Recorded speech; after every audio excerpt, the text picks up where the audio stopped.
On my 8th birthday, I got a present that would change my life forever. It was a beautiful doll that looked a lot like me. That is why my grandmother bought it for me. I named her Polly. However, days after I got the doll, things began to get weird, but I didn't notice. I slowly became unsocial, never having kids over. All I needed was Polly to make me happy. She was my best and only friend. I just went to school and came home daily. I never bothered to make friends or talk to teachers. I even stopped trying in school. I had been a perfect student until I got the present. Nobody really noticed though, so I didn't mind. After about a week of having Polly, I stopped eating real food. I just didn't feel right eating normal food, so I would always go out to the backyard after telling my mom I wasn't really hungry that night and find some woodland creature to hunt and kill for dinner. My mom didn't notice me not eating much until week 3. She even took me to the doctor a few times asking about what was wrong with me.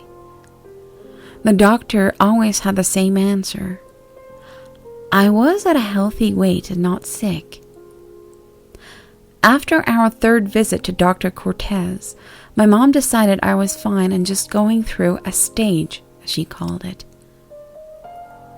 After a month of having Polly, my mom noticed me sleeping in my closet instead of my usual place, my bed. And when she would come to check on me, not only would I be in the closet, but Polly would be in my bed. I would also sleep with my eyes wide open. My mom just ignored it, also saying it was a stage. 3 months later, I got a haircut. I wanted a bob, and that's what I got. The creepy thing was, after I got my haircut, Polly's hair started to fall out. It only stopped when her hair was exactly like mine. My mom then knew things were not right with the doll, but I would not part with it because Polly was my friend. She was the only one who understood me.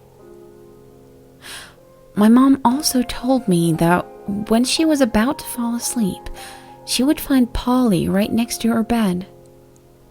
Polly would stare at her intently. My mom would put her back in my room, but always find Polly in the same spot when she went back to bed. Eventually, my mom ignored it. I know now that Polly was checking to see if my mom was still awake. After almost a year, things got stranger. My skin, hair, and eyes started to turn a glowing green. This resulted in another doctor's visit, but he said there was nothing he could do. This, my mom finally decided, wasn't a phase. She watched me as much as possible. She even quit her job, a crazy move for a single mother, so she could homeschool me and make sure nothing happened to me. Then the worst night of both our lives happened. My mom woke up in the middle of the night after hearing the back door open and slam shut. She ran outside after noticing I wasn't in my bed, and neither was Polly. Once outside, she spotted us immediately. We were walking towards the lake, hand in hand.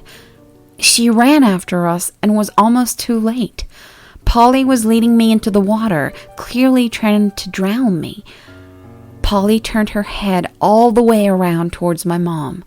She smiled a sick, malevolent grin that sent shivers down her spine. My mom knew she had to act now, before it was too late. She ran to me and grabbed my hand, but I pushed her away. She fought until she had me, struggling in her arms. She placed me in my bed and locked me in. She sat there trying to comfort me. I was hysterical.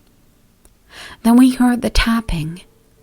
We looked at the window and found Polly standing there staring at us with her evil green eyes.